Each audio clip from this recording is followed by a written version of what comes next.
Hi, Henry. I'm going to give you a little feedback.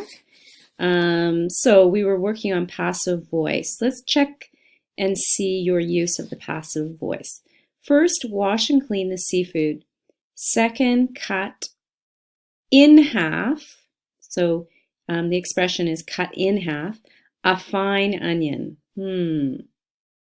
I think what you want to say is, second, cut an onion in half and chop it finely or grate it finely.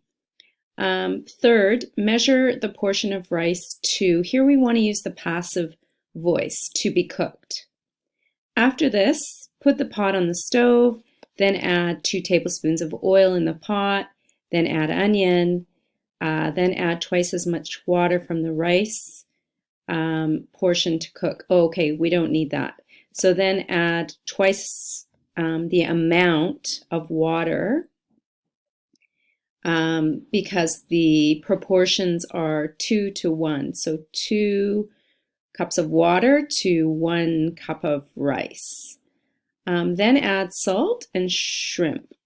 Finally, cover the pot and let it simmer until the rice is soft, about 20 minutes. Perfect.